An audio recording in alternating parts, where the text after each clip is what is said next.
Hello and welcome to भावना गंभीर commerce classes. इस video में हम पढ़ने वाले हैं इंडियन इकोनॉमिक डेवलपमेंट का चैप्टर नंबर 9 जो कि है इन्वायरमेंट एंड सस्टेनेबल डेवलपमेंट। सबसे पहले जानते हैं कि क्या है environment. Environment means total planetary inheritance and totality of all the resources. It is sum total of external forces which surround us. तो इन्वायरमेंट में बेसिकली हमारे प्लानिटरी इनहेरिटेंस के साथ साथ सारे के सारे रिसोर्सेज, जो कुछ भी हमारे आसपास है, जो भी हमारे एक्सटर्नल फोर्सेज जो हमें सराउंड कर रहे हैं, वो सब कुछ हमारे इन्वायरमेंट का हिस्सा है। इसमें बायोटिक एलिमेंट्स भी आ जाएंगे जैसे कि birds, animals, plants, forest, fisheries and abiotic element भी आ जाएंगे जो कि नॉन लिविंग होते हैं जैसे कि एयर, वाटर एंड लैंड। तो बेसिकली हमारे इन्वायरमेंट में जो कुछ भी हमारे आसपास है, चाहे वो लिविंग एलिमेंट है या नॉन लिविंग एलिमेंट है, सब कुछ हमारे इन्वायरमेंट का हिस्सा है। नेक्स्ट टॉपिक है फंक्शंस ऑफ इन्वायरमेंट। इन्वायरमेंट का फंक्शन क्या है? क्या है इन्वायरमेंट का काम? सबसे पहला काम ये है कि इन्वायरमेंट हमें रिसोर्सेज प्रोवाइड करता है, जिस रिसोर्सेज को यूज़ करके हम प्रोडक्शन करते हैं। दूसरा है इन्वायरमेंट हमारे वेस्ट को ऑब्जर्व करता है। जितना भी वेस्ट कंजप्शन और प्रोडक्शन से निकलता है वो सारा इन्वायरमेंट एब्जॉर्व कर लेता है। तीसरा, इन्वायरमेंट हमें लाइफ देता है, हमें सन, सॉइल, वाटर, एयर सब कुछ तो इन्वायरमेंट से ही मिल रहा है। एंड फोर्थ पॉइंट है कि इन्वायरमेंट हमें प्रोवाइड करता है एस्थेटिक सर्विसेज जैसे कि land, forest, rainfall, air, hill station, mountain, ये सारा कुछ इन्वायरमेंट से हमें मिलता है जिससे हमारी क्वालिटी ऑफ लाइफ इम्प्रूव होती है। तो ये थे functions of environment. Next topic है carrying capacity. When the environment is able to perform its function without any interruption, तो हम कहते हैं कि इन्वायरमेंट अपनी कैरिंग कैपेसिटी में। अब फर्स्ट पॉइंट है resources extraction should be less than resource regeneration. हमें हमेशा रिसोर्स का एक्सट्रैक्शन कम करना चाहिए और रीजनरेशन ज़्यादा। एग्जाम्पल के लिए कि अगर आप पेड़ को काट रहे हैं, मान लीजिए फर्नीचर बनाने के लिए, तो चलिए ठीक है, वो हमारी ज़रूरत है, लेकिन अगर आप एक पेड़ काट रहे हैं, एक्सट्रैक्ट कर रहे हैं, तो एटलीस्ट 2 या 2 से अधिक पेड़ों को लगाइए भी। रीजनरेशन ज़्यादा करना है इन्वायरमेंट के बैलेंस को मेंटेन करने के लिए। दूसरा पॉइंट है generation of waste should be within the absorption capacity of environment. हम वेस्ट जनरेशन जो भी कर रहे हैं वो इन्वायरमेंट के अब्जॉर्प्शन कैपेसिटी में ही होना चाहिए। When these two conditions are not fulfilled, अगर हम ये दोनों कंडीशन को पूरा नहीं करेंगे तो environment fails to perform its function and इसकी वजह से होता है environment crisis. Let us now know the various reasons for environment crisis. First one is rise in population. Population बहुत तेज़ी से बढ़ रही है जिसकी वजह से resources का extraction बहुत ज़्यादा हो रहा है और हो रही है environment crisis. सेकेंड पॉइंट है due to industrial revolution the demand for resources has increase. जैसे जैसे और इंडस्ट्रीज़ ओपन होते जा रही हैं, रिसोर्सेज की डिमांड बढ़ते जा रही है और उसके लिए एक्सट्रैक्शन ऑफ रिसोर्सेज ज़्यादा हो रहा है। थर्ड पॉइंट है too much extraction of renewable and non-renewable resources has created ecological imbalance। जैसे जैसे हम resources का बहुत ज़्यादा extraction कर रहे हैं उसकी वजह से ecological imbalance होते जा रहा है। फोर्थ पॉइंट है एक्सटेंशन ऑफ मैनी रिसोर्सेज। बहुत सारे रिसोर्सेज धीरे धीरे ख़त्म होते जा रहे हैं and continuously increasing in population is a serious issue. और उसके साथ साथ हमारी पॉपुलेशन जो बहुत तेज़ी से वो बढ़ रही है वो सबसे बड़ी प्रॉब्लम यहाँ पे है। फिफ्थ पॉइंट है जैसा कि अभी आपको बताया कि प्रोडक्शन ज़्यादा हो रहा है, कंजप्शन ज़्यादा हो रहा है रिसोर्सेज का। तो अगर प्रोडक्शन और कंजप्शन ज़्यादा हो रहा है तो उससे वेस्ट भी जो निकल के आ रहा है वो भी बहुत बढ़ते जा रहा है और ये जो वेस्ट जनरेशन है वो बियॉन्ड द एब्जॉर्प्शन कैपेसिटी है हमारे इन्वायरमेंट के, जिसकी वजह से इन्वायरमेंटल क्राइसिस हो रहा है। सिक्स पॉइंट है टू मच पॉल्यूशन। पॉल्यूशन बहुत ज़्यादा हो रहा है जिसकी वजह से quality of air and water ख़राब होते जा रहा है which has resulted in respiratory and waterborne diseases. And last and सबसे इम्पॉर्टेंट इशू है कि इसकी वजह से global warming and ozone depletion हो रहा है। So we can say that the opportunity cost of negative environment is high and it is the cause of environmental crisis. Next topic है reverse of supply demand relationship, reason for environmental degradation. तो देखिए, शुरू में हम resources की demand कम कर रहे थे और regeneration comparatively, that is supply comparatively ज़्यादा था, बट इस समय पे हम सभी लोग रिसोर्सेज की डिमांड तो कर रहे हैं, रिसोर्सेज को एक्सट्रैक्ट को तो कर रहे हैं, लेकिन उसका रीजनरेशन बहुत कम लोग कर रहे हैं। तो ये reverse of demand and supply relationship जो हो गया है, उसके वजह से हमारे इन्वायरमेंट की क्वालिटी ख़राब हो रही है, इस वजह से हो रहा है degradation of environment. Next topic है global warming. It is observed and projected increase in the average temperature of earth's atmosphere and ocean. ये ऑब्जर्व किया गया है, ये देखा गया है कि अर्थ का, एटमॉस्फेयर का और ओशन का एवरेज टेम्परेचर जो है वो राइज कर रहा है। What are the causes of global warming? Due to increase in the greenhouse gas concentration like water vapor, carbon dioxide and ozone in the atmosphere. Following are the causes of global warming. सबसे पहला है burning of fuel and petroleum product, दूसरा है deforestation which leads to increase in carbon dioxide in atmosphere, third point है methane gas release in animal waste and fourth one is higher use of fossil fuels. So these are the causes of global warming. अब पता करते हैं कि क्या है effect global warming का, main effects of global warming. First one, ice is melting worldwide and it has led to rise in the sea level and it causes floods. Second है incidence of hurricanes and storms have become common. Third, increased incidence of malaria, cholera, dengue, etc. Fourth है extension of thousands of species such as polar bear. Next topic है ozone depletion. It refers to destruction of ozone in the ozone layer due to the presence of chlorine from man-made chlorofluorocarbons, that is known as CFC, and other resources. Causes of ozone depletion are, पहला है CFC which is used in cooling substance, जो कि हमारे AC में refrigerator में पाया जाता है। दूसरा है एरोसोल प्रोपेलेंट्स एंड गैलॉन्स, जो कि फायर एक्सटिंग्विशर्स में पाया जाता है। ये कॉजेज हैं ओजोन डिप्लीशंस के। चलिए अब पढ़ते हैं main effects of ozone depletion. With ozone depletion more ultra violent rays, जिसे यूवी रेज कहते हैं, are coming to earth and causing damage to living organism. जैसे कि पहला है skin cancer in human being, इसकी वजह से बढ़ते जा रहा है। दूसरा है also affect aquatic organism. Third है can also influence the growth of terrestrial plants.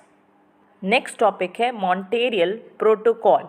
ये एक हिस्टोरिकल ट्रीटी है, डिज़ाइन किया गया है by the members of United Nations to protect the ozone layer by phasing out use of chlorofluorocarbon, जो कि main reason है ओजोन डिप्लीशन का। इसमें तय किया गया था कि हम CFC का यूजेस जो है वो रिड्यूस और अल्टीमेटली ख़त्म कर देंगे। Under this all signing members agreed to freeze the consumption and production of CFC by 2013। Let us now know the state of India's environment. चलिए अब जानते हैं कि इंडिया के environment की क्या सिचुएशन है। India has abundant natural resources, यहाँ पे rich quality of soil है, 100 of river है, lush green forest है, plenty of mineral deposits है। Black soil of Deccan plateau suitable है कल्टिवेशन ऑफ कॉटन के लिए, which is raw material for textile industry. Indo Gangetic plains, जो कि near Arabic sea है, and bay of Bengal are the most fertile regions of the world. हमारे forest provide करते हैं green cover for its population and a natural cover for its wild life. Also deposits of iron ore, coal, natural gas, ये सारी चीज़ें हमारे देश में पाई जाती हैं। Oxide, copper, diamond, gold, lead, zinc, ये भी हमारे देश में अवेलेबल है। बट विद द डेवलपमेंट हमारे रिसोर्सेज के ऊपर प्रेशर बढ़ते गया and it has led to adverse effect on human health and wellbeing. गरीबी इतनी ज़्यादा है कि जिसकी वजह से डिफॉरेस्टेशन बहुत ज़्यादा होता है और इन्वायरमेंटल डिग्रेडेशन हो रहा है, जिसकी वजह से हमारा लिविंग स्टैंडर्ड अफेक्ट हो रहा है due to increasing pollution which is causing due to vehicles and industries. Let us now know the various challenges to India's environment. सबसे पहला है लैंड डिग्रेडेशन, सेकेंड है डिग्रेडेशन ऑफ फॉरेस्ट जिसे deforestation भी कहा जाता है, थर्ड है सॉइल इरोजन, फोर्थ है बायोडाइवर्सिटी का लॉस एंड फिफ्थ है एयर पॉल्यूशन। चलिए अब इन चैलेंजेस को हम लोग डिटेल में डिस्कस करते हैं। सबसे पहले है लैंड डिग्रेडेशन। लैंड की क्वालिटी ख़राब होना उसे कहते हैं land degradation. Refers to decline in the overall quality of soil water, vegetation condition mainly caused by human activities, और ये सब कर हम ह्यूमन्स ही रहे. It leads to loss in invaluable nutrients and also lowers the food grain production. What are the causes of land degradation? सबसे पहला है loss of vegetation due to deforestation. Deforestation की वजह से vegetation का loss हो रहा है due to overgrazing. थर्ड है encroachment in the forest land. हम forest land तक में चले गए हैं, हमने forest land को ख़त्म कर दिया गया है, वहाँ पे भी अब human civilization होने लगा है.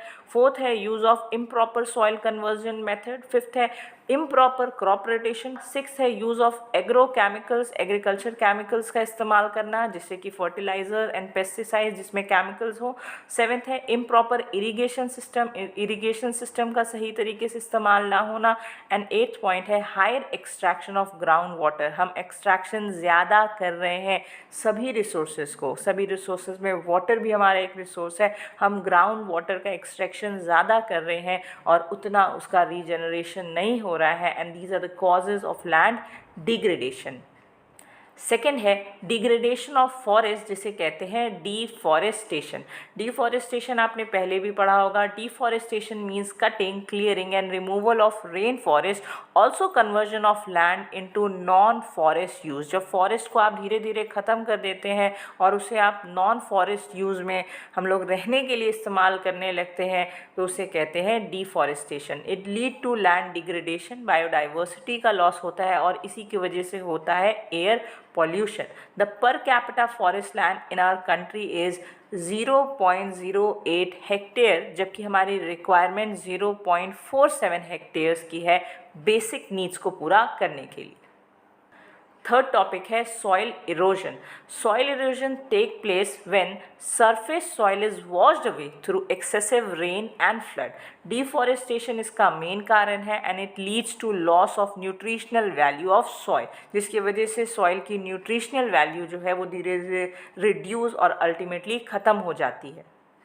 नेक्स्ट टॉपिक है बायोडाइवर्सिटी लॉस. पहले जानते हैं कि क्या है बायोडाइवर्सिटी. बायोडाइवर्सिटी को हम डिफाइन करते हैं as an existence of number of different kind of animal and plant जो एक साथ मिलकर के एक गुड एंड हेल्दी इन्वायरमेंट बनाते हैं.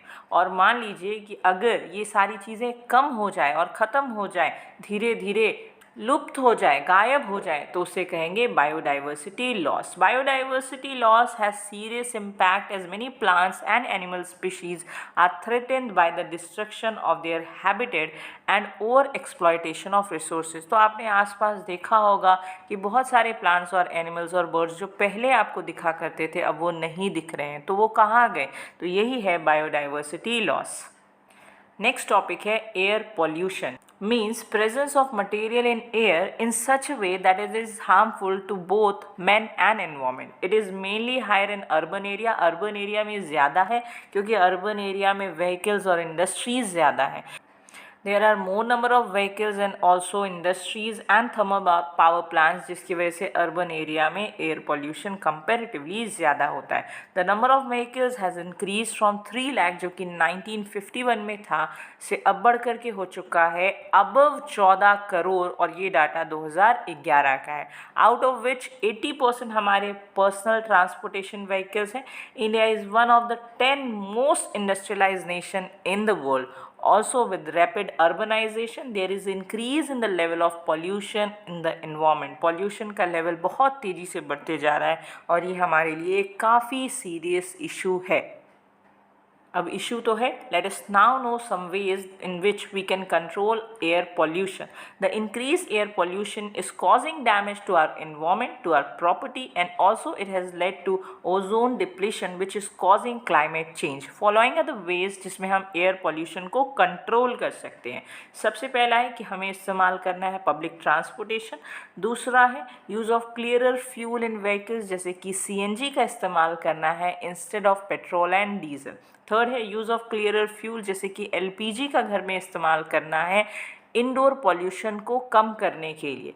फोर्थ पॉइंट है promotion of clearer technology, strengthening of emission standard and better monitoring and reporting system. अगर हम ये कुछ चीज़ें कर लेते हैं तो हम कुछ हद तक एयर पॉल्यूशन को कंट्रोल करने में सफल हो जाएंगे. एयर पोल्यूशन की प्रॉब्लम इतनी सीरियस थी कि उसे कंट्रोल करने के लिए हमारी सरकार ने बनाया pollution control board. To control air and water pollution in India, government has set up central pollution control board CPCB in 1974। Later state level boards ने भी इसी तरीके से पोल्यूशन कंट्रोल बोर्ड सेटअप की। Let us now know the functions of pollution control board. सबसे पहला है, ये इन्वेस्टिगेट करते हैं और कलेक्ट करते हैं information regarding air, water and land pollution. Next, they provide help to government in promoting cleanliness and control of water and air pollution. Third है, ये carry out करते हैं और sponsor करते हैं investigation, also research करते हैं कि कैसे हम control कर सकते हैं air और water pollution को। फोर्थ, ये ऑर्गेनाइज करते हैं अवेयरनेस प्रोग्राम, ढेर सारे लोगों को इसके बारे में जानकार बनाते हैं। Fifth, they aware people regarding treatment and disposal of sewage, कैसे हम वेस्टेज का ट्रीटमेंट करें इसके बारे में भी लोगों को बताते हैं। सिक्स्थ है, दे रेगुलरली इंस्पेक्ट इंडस्ट्रीज़ में जाके चेक करते हैं to check measures are taken for treatment of gaseous emissions. Seventh है, they monitor the quality of water in 125 river, wells, lakes, ponds, canals, etc. These measures are taken by the Ministry of Environment and Central and State Pollution Control Board to step forward on the path of sustainable development. Our ultimate aim is sustainable development.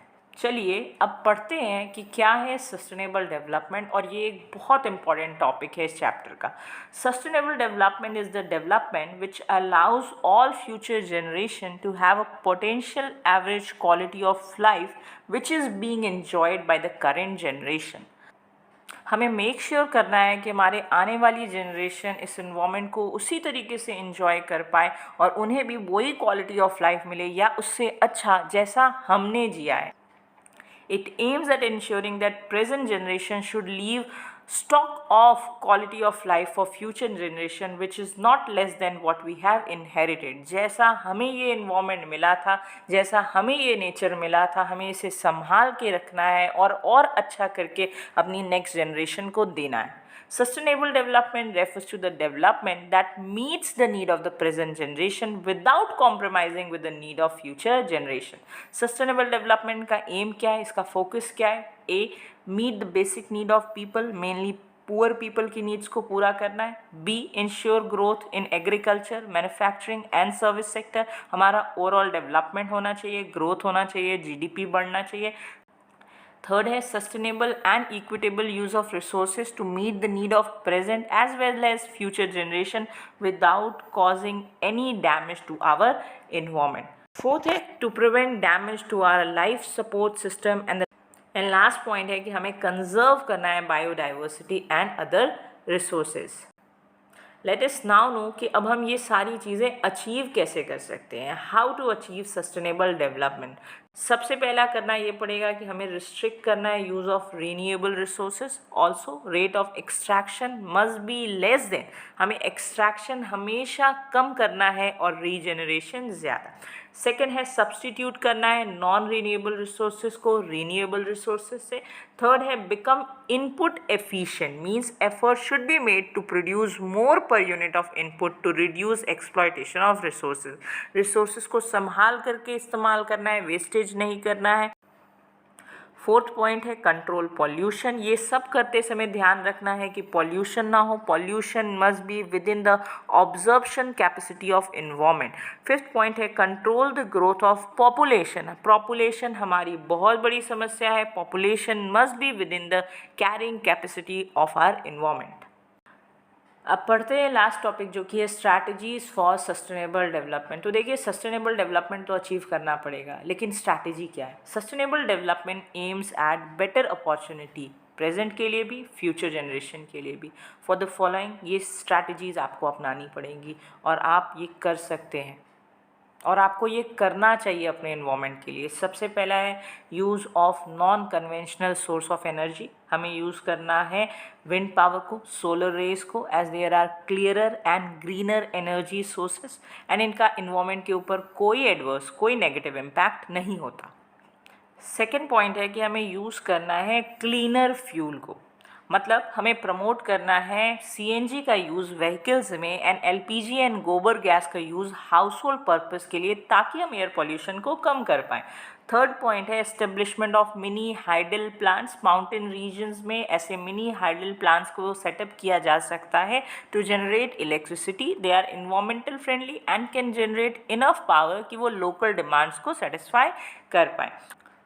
Fourth point है कि हमें traditional knowledge और practices को इस्तेमाल में लाना है। The traditional system that was used in agriculture, health care, housing and transportation environmental friendly था। जैसे कि हमारा Indian system of medicine Ayush. India has around 15,000 species of plant and medicinal value which are free from side effect. तो हमें इन चीज़ों का इस्तेमाल करना है।